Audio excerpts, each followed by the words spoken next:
सबसे पहले सभी दर्शकों को मेरा जय श्री राम। आज मैं आपके सामने फिर से प्रस्तुत हूँ एक नई कहानी लेके, एक नई शिक्षा लेके। तो आइए शुरुआत करते हैं।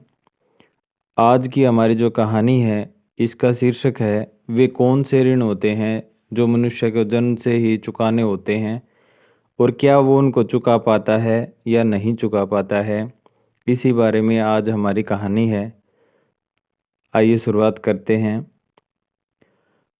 इसके बारे में पहले महत्वपूर्ण जानकारी हम प्राप्त कर लेते हैं। वैसे तो जीवन में अपनी आवश्यकता के अनुसार हम और आप बैंक या साहूकार से ऋण लेते हैं, जिसे समय से न चुकाया जाए तो यह ऋण बढ़ता ही जाता है। परंतु आज आपको पता है व्यक्ति के जन्म लेते ही उस पर 5 प्रकार के ऋण आ जाते हैं। जो व्यक्ति इन 5 ऋणों को नहीं चुकाता उसे भौतिक जीवन में भारी परेशानी का सामना करना पड़ता है। वहीं मृत्यु के पश्चात भी यह ऋण समाप्त नहीं होते, उन्हें अगले जन्म अथवा फिर नरक में रह के चुकाना ही पड़ता है। हमारे शास्त्रों में 5 प्रकार के जो ऋण बताए गए हैं वे इस प्रकार हैं। पहला, मातृ ऋण। मातृ ऋण के संबंध में बताया गया है कि यह सबसे बड़ा ऋण होता है, क्योंकि जब जीव माँ के गर्भ से जन्म लेता है तो वह 9 माह तक माँ अपने हिस्से का भोजन भी उस जीव को करवाती है। ऐसे में शास्त्रों के अनुसार आप पर मातृ ऋण आ जाता है। इसके उतारने का क्या उपाय है? कहा गया है कि माता की निस्वार्थ भाव से सेवा करने से मातृ ऋण समाप्त हो जाता है। दूसरा उपाय, यदि आपकी और आपके पत्नी और आपके द्वारा पुत्र को आप जन्म देते हैं तो आप मातृ ऋण से मुक्त हो सकते हैं। एक और तीसरा उपाय इसका है कि वृद्ध महिलाओं की सेवा करने से भी व्यक्ति मातृ ऋण से मुक्त हो सकते हैं। दूसरे ऋण के यदि हम वर्णन करें तो दूसरा ऋण बताया गया है पितृ ऋण। पितृ ऋण के संबंध में बताया गया है कि जीव को पृथ्वी पर लाने का श्रेय माता और पिता दोनों को जाता है, किंतु पुत्र के जन्म लेने से उस पर पितृ ऋण आ जाता है। पुत्रियों पर यह ऋण नहीं आता है और जो पुत्र होते हैं उनको इसके निवारण के लिए क्या करना चाहिए? पहला उपाय, पितृ ऋण चुकाने के लिए पुत्र को जीवन पर्यंत अपने पिता की सेवा करनी चाहिए। दूसरा उपाय, साथ में पुत्र यदि अपने वंश को बढ़ाते हुए पुत्र पैदा करता है तो वह पितृ ऋण से मुक्त हो जाता है। तीसरा उपाय, यह भी कहा गया है कि माता पिता की मृत्यु के उपरांत उनके विधि विधान से श्राद्ध कर्म करने पर ही पुत्र को इस ऋण से मुक्ति मिलती है।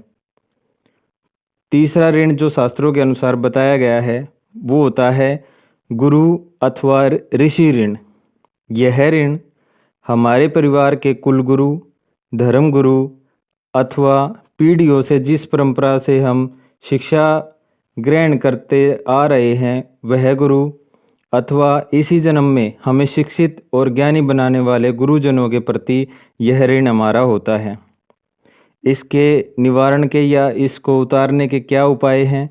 इसके उतारने के लिए किसी भी मनुष्य को यदि सामर्थ्य हो तो किसी न किसी दूसरे मनुष्य को शिक्षित करना चाहिए अथवा किसी को शिक्षा प्राप्त करने में यथासंभव सहायता करनी चाहिए, क्योंकि विद्या दानम श्रेष्ठ दानम।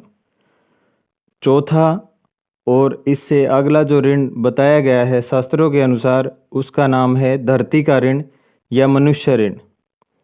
बताया जाता है कि जिस प्रकार जिस परिवार में मानव ने जन्म लिया है, जिस स्थान पर जन्म हुआ है, वहाँ पलता बढ़ता है, वहाँ का जल वायु ग्रहण करता है, उसके प्रति जीव का धरती या मनुष्य ऋण बनता है।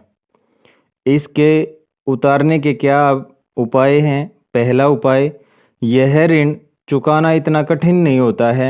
इसके लिए मनुष्य केवल जन्म स्थान का सदैव सम्मान करे उसके विकास के लिए यथासंभव प्रयास करें।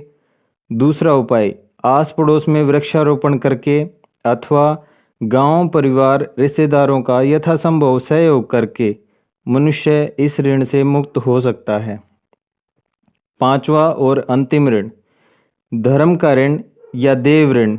देवी देवताओं के आशीर्वाद से ही जीव का जन्म होता है, साथ ही जीवन का निर्वहन भी देवताओं की कृपा से ही होता है।